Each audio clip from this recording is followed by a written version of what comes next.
Hello, everyone. This is Attorney General Keith Ellison with Affording Your Life, your podcast about fairness, justice, and consumer information. This is not legal advice, but important information you can use to help you afford your life.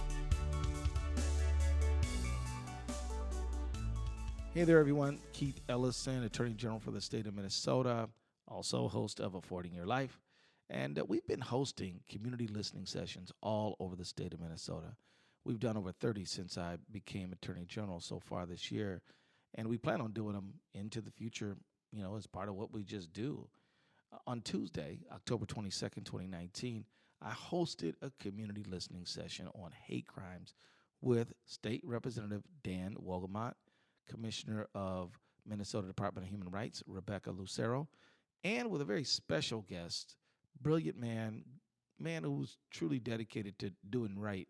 His name is Christian Picciolini. He's the founder of a group called Free Radicals Project. He is a former neo-Nazi. He abandoned that institution and decided that the only way to really make up for it is to talk about the danger of right-wing extremism generally, the recruitment process, the process of getting out, and what the extreme rightist movement today represents, and how people have just walked off of the short haircuts and the Klan robes, and now they're putting on suits and ties and letting their hair grow out. He talked for a while. It was a tremendous conversation, and here's a little bit of it.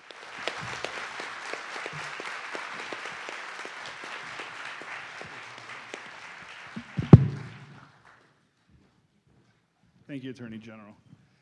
And thank you, Representative. And can everybody hear me in the back? You can't. Can we turn me up a little bit, maybe? Okay, if you still can't hear me after a while, just go ahead and raise your hand, and we'll make them turn it up more. I'm a little bit upset I don't have my own theme music playing right now. I'm Christian Picciolini. Thank you so much for having me today. It's a privilege and an honor to be here considering my past. I'd like to tell you a little bit about that. This is me in 1995, just before I left the American neo-Nazi skinhead movement. It was 23 years ago when I left and walked away from extremism. But before that, having spent 8 years in there, I was a relatively normal kid from a normal family. My parents are Italian immigrants who came to the U.S. in the mid-1960s. And when they arrived here, they were often the victims of prejudice. So racism was not a part of my family DNA. I wasn't raised to hate. In fact, it was quite the opposite. My parents always had friends from other parts of the world, from other religions that would come to visit. And it was not a way that I was raised to exclude people. But one day, at 14 years old, having felt very abandoned by my parents, because my parents were immigrants, they had to work 7 days a week, sometimes 16 hours a day. And growing up, I didn't see them very often. I often wondered what I had done to push them away, when in fact they did nothing. They worked hard to support the family. And one day at 14 years old, after being delinquent and being angry for not having that family unit, I was standing in an alley in 1987. I was smoking a joint, and a man came up to me, and he had a shaved head, and he was wearing boots, and he walked up to me, and he pulled that joint from my mouth, and he looked me in the eyes, and he said, "That's what the communists and the Jews want you to do to keep you docile." I have to be honest, at 14 years old, I didn't know what a communist was. I didn't know if I'd met a Jewish person, and I didn't even know what the word docile meant. But it was the first time in my life where I felt as though anybody saw me. He spent maybe 25 minutes talking to me in a dirty, stinking alley. And the one question he asked me was my name. And I was afraid to tell him, because the last name Picciolini, unfortunately, rhymes with just about anything weenie. So growing up, it was a difficult last name to have. And when I told him, instead of making fun of me, he said that that's an Italian name, and you should be proud of that. And I was. Having grown up on the south side of Chicago in an Italian neighborhood where families had come from the same mountaintop villages that my parents had come from, it was really all I knew how to be at that age. I didn't know how to be American, even though I was born in this country. So when he said that, he went on to say that, Italians were great thinkers and philosophers and artists and composers, and then he said that somebody wanted to take that away from me. And he would start to blame Jewish people and blacks and other immigrants as somebody who wanted to take that pride, strip it from me. Now, of course, I didn't see any evidence of this. I didn't see any evidence of black people committing crime in my neighborhood. I didn't see any evidence of immigrants taking jobs. In fact, my parents were immigrants and struggled with a small business to survive. Yet, I was willing to put away all the logic in my life after having felt isolated and marginalized and bullied for 14 years. I was willing to put away that logic to accept a hateful ideology, one that I had absolutely no idea how to understand when I was first a part of it. It wasn't part of who I was. So instantly I had gone from that 14-year-old to the same person, but I had shaved my head and worn boots. I started to get tattoos. I started to voice my opinions after hearing what the older skinheads in that group said. And as it turned out, the man who recruited me that day in 1987 was America's first neo-Nazi skinhead leader. He had started a group called the Chicago Area Skinheads, and nobody knew what a skinhead was at that point. I certainly didn't. But I started to mimic, and I started to repeat and parrot the ideas. And I started to notice that the bullies who had picked on me for 14 years suddenly would cross the street and avoid me. And as a marginalized, disempowered young man who suddenly felt powerful, this perception of power, I became intoxicated by it. Sorry, if you see me raising my hands because I don't have a clicker and they're switching the slides for me. So how did I get there? Well, I come from Chicago, and I'm sure that you guys do a better job than we do with potholes, but maybe? No, maybe not. Representative. Working on it. Well, I'm talking about more metaphorical potholes, the things that we encounter in our life's journey that detour us. Potholes can be anything from physical trauma to emotional trauma to poverty, lack of education, mental illness, even privilege. Privilege is a pothole. If it keeps us so isolated from the rest of humanity that we start to exclude it, that can manifest as hate. My pothole, one of them anyway, was a feeling of abandonment. The lack of feeling like I had a family unit. So at 14 years old, when somebody offered me that, I bit. And the potholes had detoured me to the fringes, where narratives, extremist narratives like white nationalism, drug abuse, crime, gangs, suicide, all of those extremist behaviors live there. And white nationalism, or white supremacy rather, intercepted me at 14. But it filled three very important things for me: the search for identity, community, and purpose. Those are three things that drive all of us. Every decision we make is dependent on these three very important pillars of who am I, where do I belong, and what am I supposed to do with my life? I had found my identity. As you can see, we all looked the same. It was like the military or like a gang. But I can tell you at 14 years old, I knew I wasn't joining a gang. I even knew back then that I was joining what was being pitched as a global movement. I had found my community. These were people who thought the same, who hated the same, and who bonded without knowing it over the same type of trauma. This is a picture of me in 1992 when I had taken a band that I had started from the United States to Europe as one of the first American white supremacist bands to ever play there. And we played in front of 4,000 people from all over Europe that had come in, skinheads and racists from all over. And one thing that I noticed for the first time at this concert was the power of my words. Because after I sang my words to people who didn't even speak my language, and they were singing my songs, they went out into this town and they destroyed it.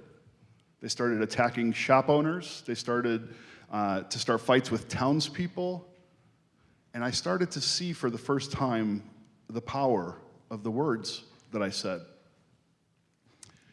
And that's when I started to really think that I understood what my purpose in life was.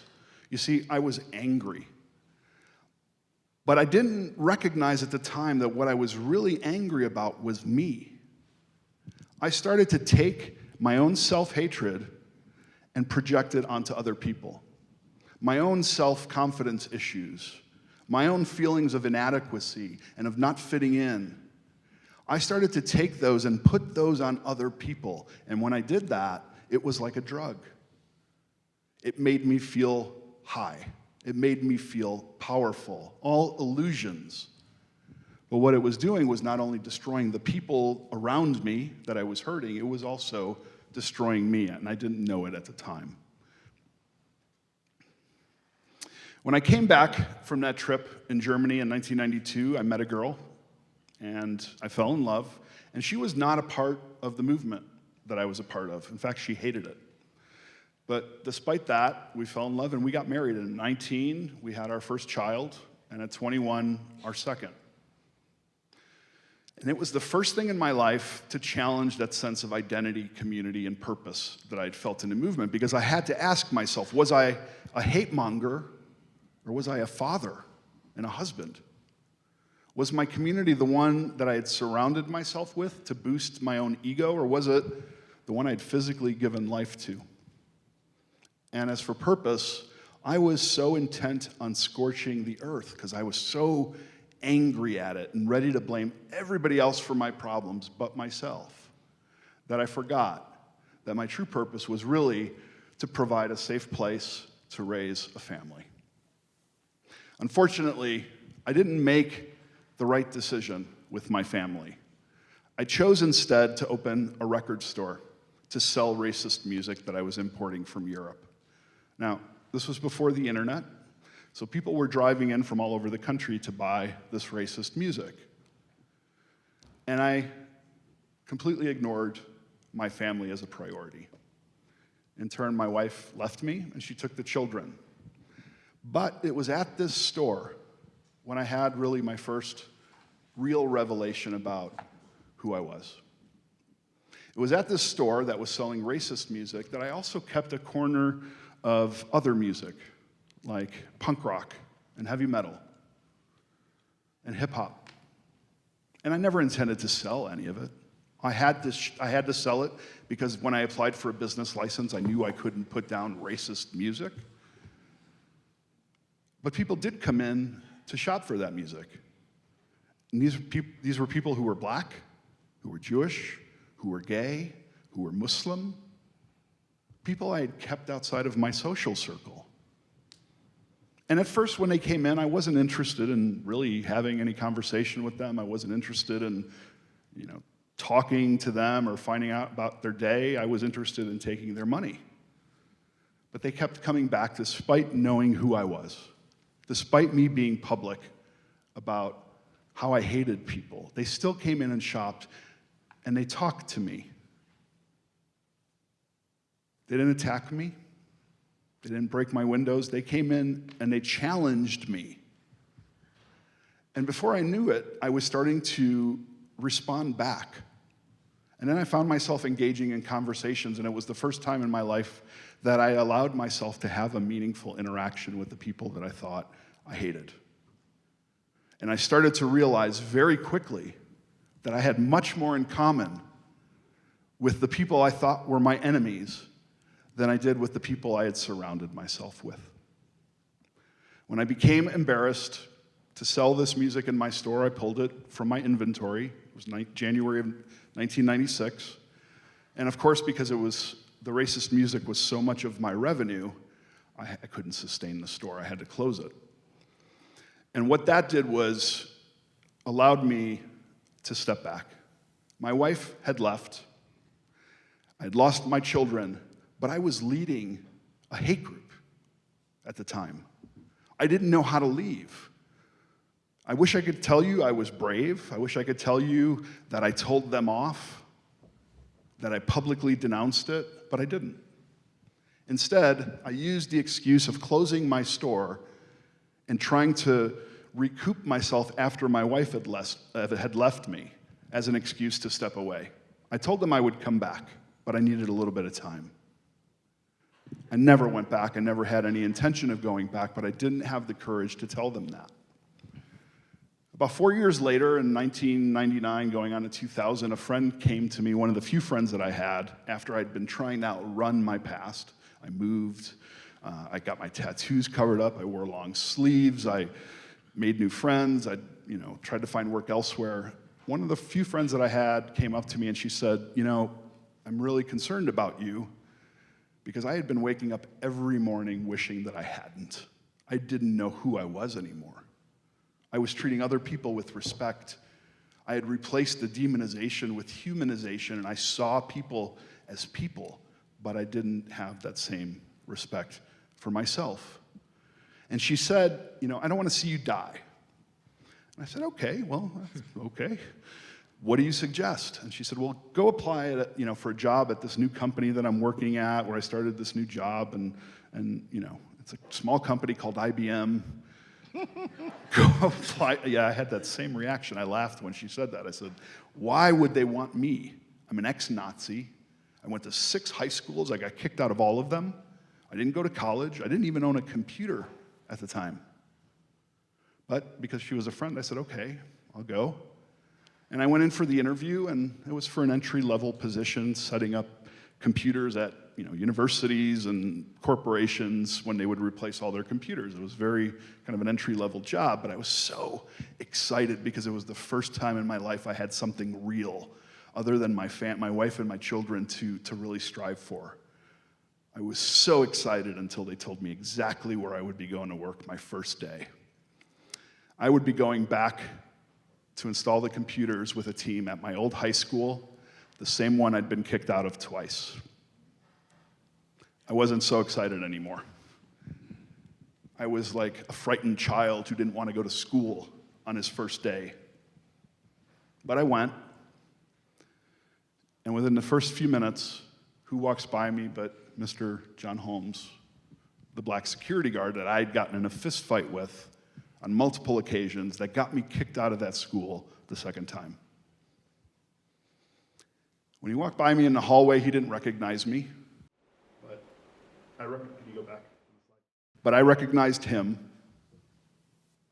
And I didn't know what to say. I didn't know what to do. So I followed him out to the parking lot, and as he was getting into his car, I tapped him on the shoulder, and he jumped back because he was afraid when he recognized me. And it had been 7 years since I'd been at that school and left the movement. And all I could think to say to him was, I'm sorry. And he looked at me, and he shook my hand, and he said, thank you, but that doesn't mean anything to me. That might make you feel good, but that doesn't do anything for me.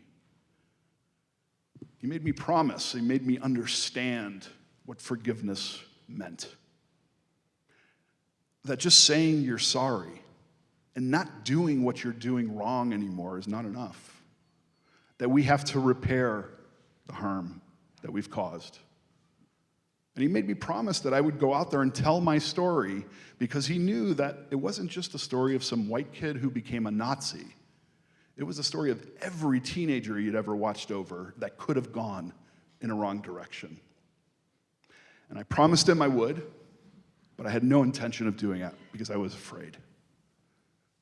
And about a year went by, and I realized why I was dying inside. It was because I had never let out the toxins. I had never made up for the damage that I had caused. So I started to tell people, and I started to notice that people forgave me because I acted on doing something right. And then I started to learn to forgive myself. I'm happy to say that because of Mr. Holmes, eventually I learned to rebuild my life. The last 23 years, I've reconnected with my family. These are my children now. They're not kids anymore. I think they're the same age as the representative. I guess I'm old. And I've reconnected with Mr. Holmes. He's actually a very good friend of mine. He's a mentor. We go fishing quite often. He just retired this year. He's a good man. And he really, truly, like my children did, saved my life, because I don't know that I would be here today if it wasn't for him. I want to talk to you a little bit about what we're experiencing today. It's confusing. I know it is. I spent 8 years in this movement, and I'm still astonished by what I see today. That, what we see on the screen, is what we used to recognize as this problem of hate. That's what I used to be. I used to look like. It was easy to spot me a mile away, right? The shaved heads, the tattoos, the Klan hoods. It's become iconic for hate. But over the last 20 years, that has changed. What's happened is it has gone from boots to suits. Now, this remnant still exists. The more visible parts of hate are still active. But what happened was that they started to mainstream the ideology because they recognized that they couldn't recruit the average American white racist by waving a swastika or wearing a Klan hood. David Duke was the first person to start that process when he got rid of the Klan robe and he put on the three-piece suit of the politician and ran for the House of Representatives and won, and spent 3 years in the Louisiana House of Representatives. Now that was several years ago. Something's changed since then. The internet really came to fruition. And what was an alleyway for me is now the digital alleyway, where it's not necessary for somebody to come up to you to recruit you. You can find your own radicalization if you want to, or frankly, even if you don't want to, because the algorithms want to curate what they think we like online. So if you notice, when you start shopping for something, you start to see ads that recommend other similar products. Well, the same goes for propaganda and for hate speech online. If you stumble onto this, if you stumble on to propaganda or recruitment materials online, well, the internet thinks you want more of that, so it starts to feed you more, and your feeds become full of it, sending you down a rabbit hole. So what we're experiencing today is less about what I used to look like in the 80s and 90s and more about the three-piece suit of the politician. Their hate even sounds like foreign policies when they're talking against anti-globalism. Well, in my day, that used to be anti-Jew. And they've learned to change their messaging over time to be more palatable, to not seem as hateful. It's why I don't like to use the terms alt-right or even white nationalist, because I know that those are their terms that they came up with to sound less racist. So what we're seeing today, frankly, looks like some of you in this room. Maybe your kids, your grandkids. It's indistinguishable who is part of this movement. And I can tell you that it is the fastest growing youth movement I've seen in my lifetime, and it terrifies me because I know that they think they're terrorists, even if we're still arguing about whether they are or not. I know that their plans are to overthrow the government, even though that's not what they say in public. I know that they're against democracy, even though they wave the American flag and say they're patriots. Trust me, this is a marketing plan. This is a group that used to call itself Identity Europa, is now called the American Identity Movement. They're active on college campuses, recruiting young people who are looking for a sense of identity, community and purpose. And they don't say that by saying the evil Jew or using the N-word. They do that covered in words that are just as polarizing and isolating, but maybe don't sound as bad or off-putting. And it looks like this. While it's a movement more dominated by males, there is a fast-growing contingent of women in this movement who they are using as mouthpieces to attract more men. The internet really did change everything. So now that digital alley has become the 24-hour all-you-can-eat hate buffet. Online forums provide a place for people to share these ideas, to propagandize and recruit new members. They've also learned to go to some of our safest places where our most vulnerable gather to recruit over video games. If our children are playing multiplayer online video games, if they're on headsets, I think you would be horrified to know that there's a very good chance that somebody is trying to recruit them. I have started to see kids as young as 9, 10 years old starting to parrot some of the language, starting to say some of the things that these white nationalists are saying. Their parents contact me. They're also on YouTube. This is a video of a video game which seems pretty innocuous. It's a thing now where you can go to YouTube and just watch an hour of somebody playing a video game. I don't get that, but I used to like to play them. But now it's a thing where you go watch other people play. But what happens in some of these videos, and you can see this one's targeted at autism gaming. They're going to depression forums and autism communities online. But in these videos, embedded in the middle of, say, that 1 hour, will be somebody spewing propaganda. And what you can also see on this video is, because I've watched this video now, my feed is starting to fill up with other videos that are kind of starting this process of recruiting people. It's curating hate for me. It is radicalizing me. And honestly, one of the most despicable tactics that I've seen them employ to recruit people is to go to those communities like depression forums and autism forums, where they're banking on the fact that maybe they don't have connections in real life, where those people don't have grounding or are feeling alienated, and they're bringing them in and using that their feelings to blame other people for that. The propaganda that they're spreading is spreading far and wide because of the internet. We've all heard the term fake news. We've all heard, about other hostile foreign actors, pushing this propaganda. I can tell you that it is absolutely true, that there are people who are just trucking in this propaganda and disinformation and affecting our youngest people. And our young kids are spreading it without even knowing what it is. I've had calls from high schools, from a principal from a high school that says, we've got 50 students in our school that have started a white nationalist club. We don't know what to do. These kids are 12 years old. Chances are they don't know what they're doing either, but the fact is they're being coerced to do this, and they're buying into it. We need a change. I just want to talk a few minutes about the work that I do. For the last 20 years, I've been helping people disengage from extremism, from hate groups. I don't do that by arguing with them, by punching them in the nose, by shunning them. What I do is I bring them in closer. I listen to them, not to what they say, not meeting them in the middle on what they believe, but meeting them at their broken human being level. And the truth is we're all broken. If anybody is not dealing with something that nobody else knows about, raise your hand. We're all dealing with something that nobody else knows about.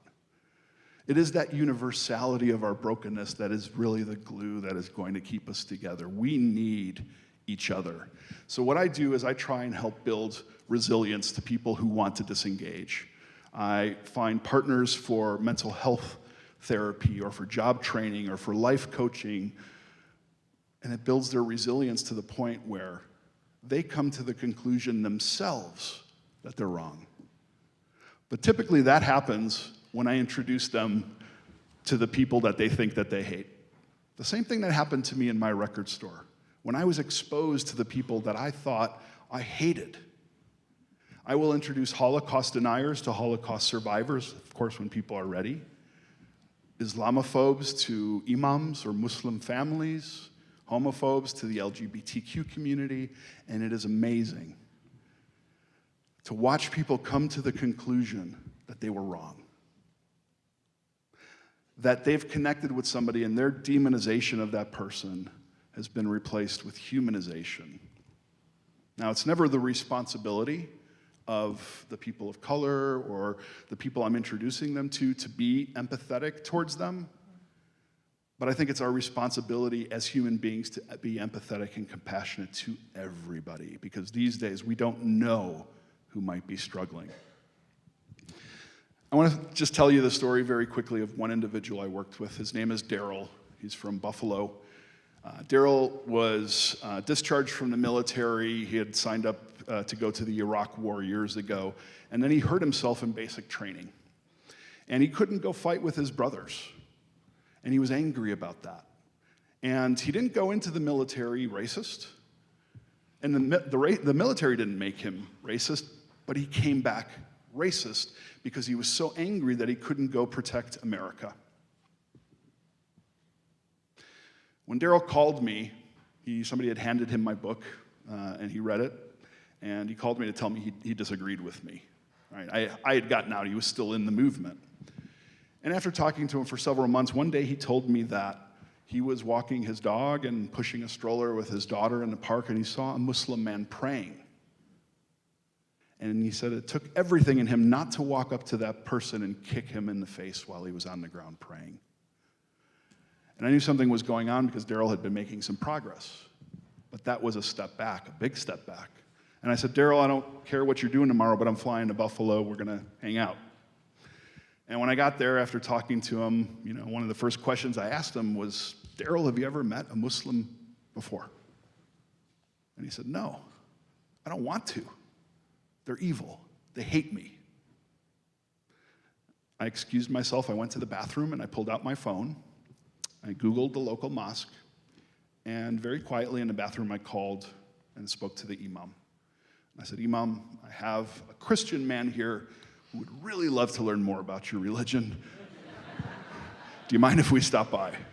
Now, I wouldn't have done that if I thought Daryl would have been violent or anything. I certainly wouldn't have put anybody in that position. I was confident that he wouldn't be. And when I told him we were going to lunch, he agreed. And then halfway to lunch, I said, we have to make a stop real quick. And I told him where we were going, and he freaked out. He almost put my car into park while I was driving. And, we talked back and forth. I calmed him down. After a while, I convinced him to go with me, but we were running late. And when we got to the mosque, we only had a few minutes. The imam had to prepare for a prayer service. But he welcomed us in. He said, I only have 5 minutes. Come on in. After 2 hours of sitting in the conference room and talking and bonding and crying, very weirdly, they connected over Chuck Norris for some reason. He was like their favorite movie star. I couldn't have planned that any better, but they really just hit it off.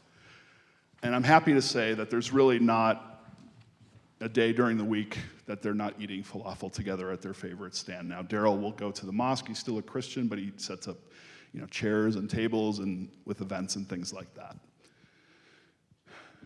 None of us are born to hate. It's something that we learn. It's also something that we can unlearn. So I want to just leave you with one challenge, and that is to go find somebody that you think is undeserving of your compassion, because I can tell you from firsthand experience that they're often the people who could benefit the most from it. I just want to say thank you very much. Thank you to Attorney General Ellison, to the representative, and to the school for having me. I think that we can find change in ourselves. I think that we can find that universal brokenness that we all share. And I think that we can do better. I have faith. Thank you very much. All right. Awesome.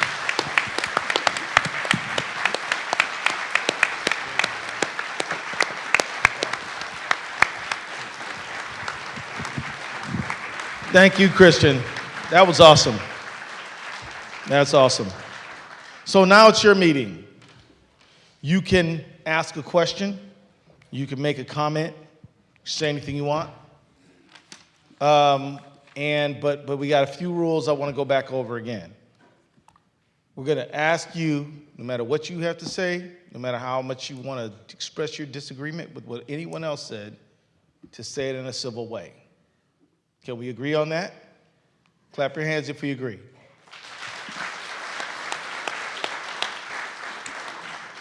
Now, there's a lot of folks here, and I don't know, have you ever been to a community meeting where somebody spoke for like way long time and other people were waiting to talk?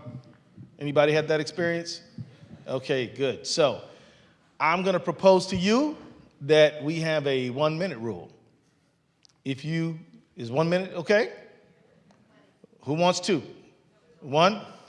Okay, 1-minute rule. If everybody agrees to a 1 minute, clap your hands.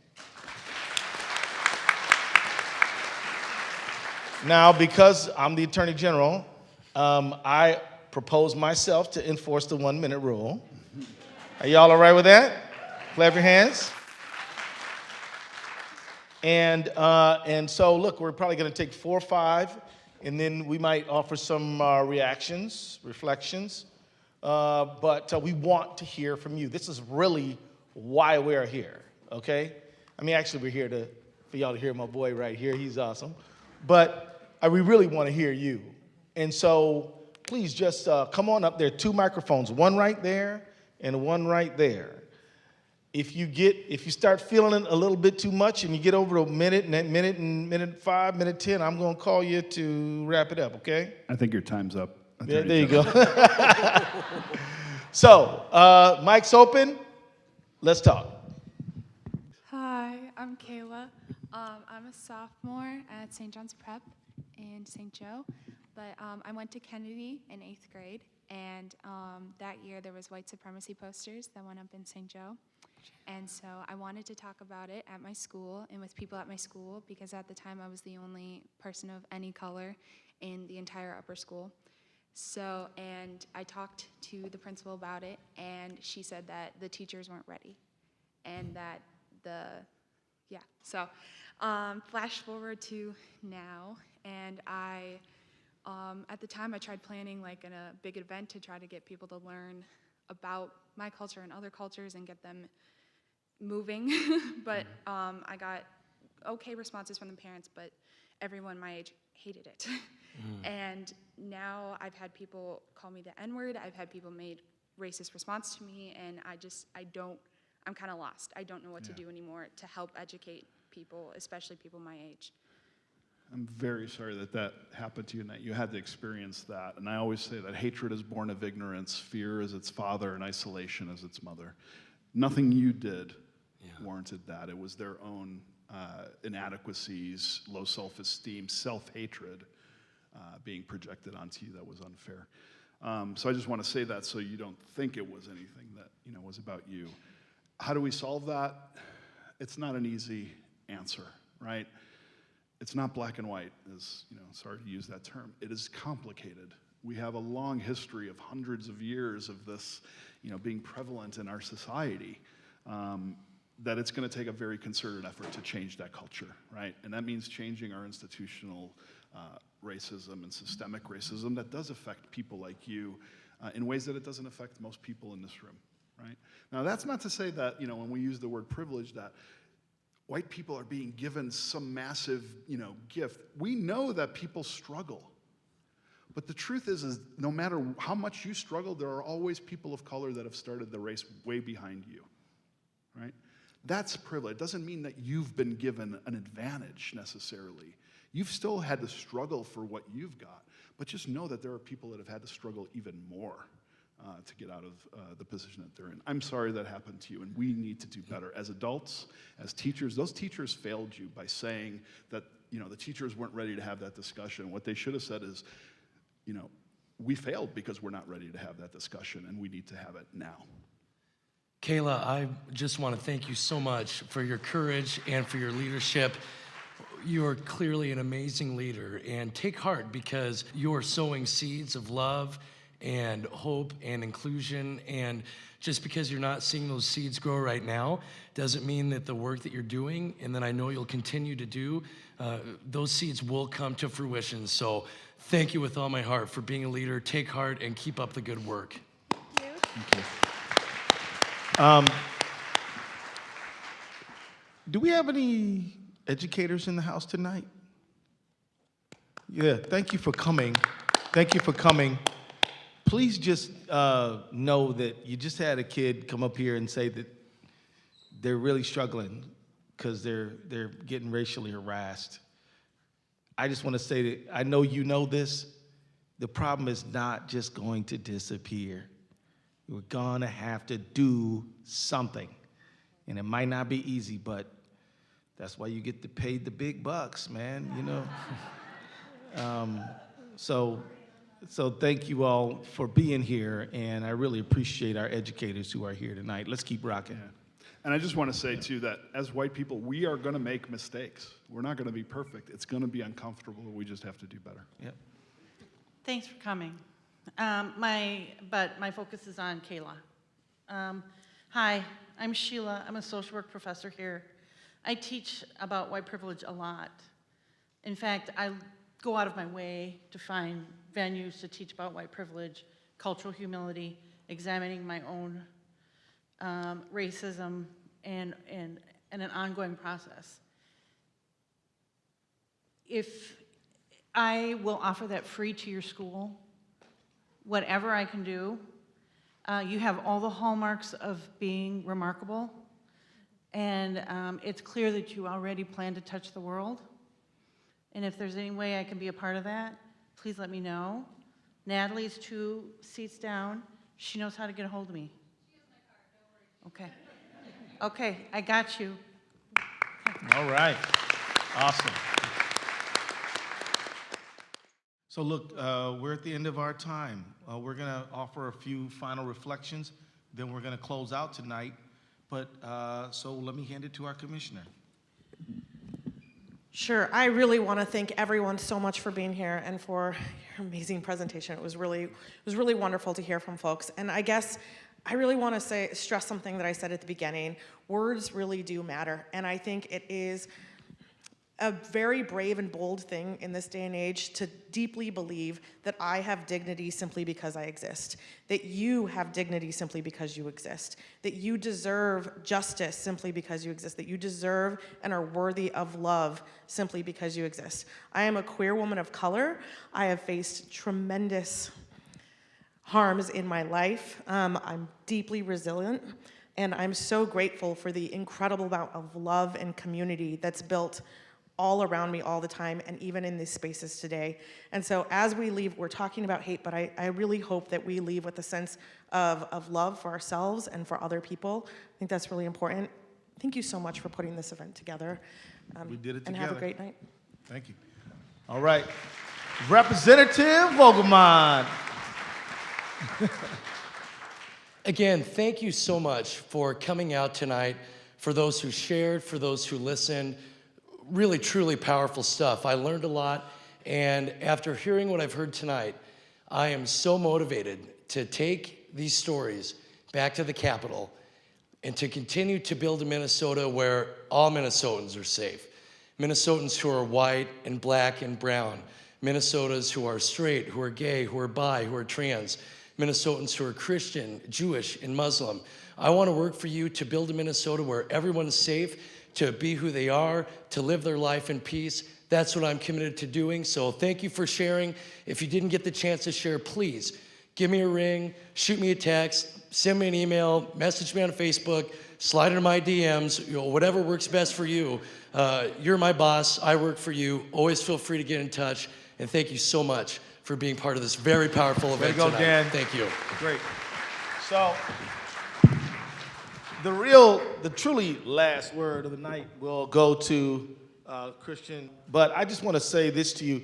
Look, some of your elected public officials showed up here to listen to you because they care. And I just want to recognize them. Is that all right?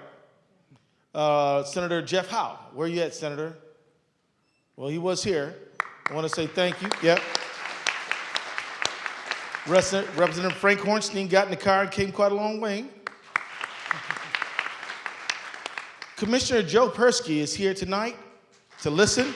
Thank you. And City Council members Paul Brandmeier is here. Paul Brandmeier, where are you?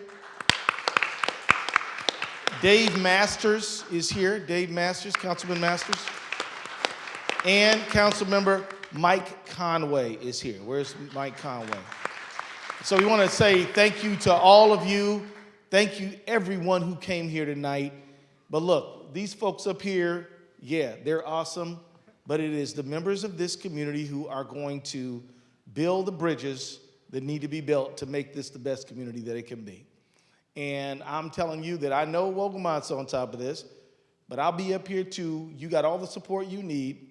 And let me just say one more thing. We're not here just because you guys made the news. We're here because all of us need to focus on this issue. And so I just want to say that because it's important for you to know. We are working on this all over the state in addition to a whole bunch of other things. But I love this community. I'm proud to represent you as your Attorney General. And so you call on us when you need us. And last word will go to Christian. Christian, you're up. Thank you. Thank you. I just want to use this as an opportunity to say thank you to everybody that was here tonight. Whether you agreed, disagreed, I think it's a really great start to some more progress. The only thing I would add is that the only way that we are going to find our greatness is through our goodness. And that's what we should be striving for every day. So I just want to say thank you again to everybody here, everybody who put this together tonight, and to the school. Thank you. All right, we're dismissed. Be safe. See you later.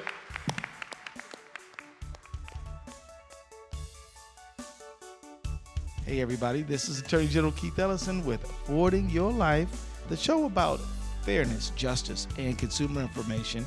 We're not distributing legal advice here. If you have a legal problem, either call us or contact an attorney. Check in and see us next time on Forwarding Your Life with Attorney General Keith Ellison. Thank you very much.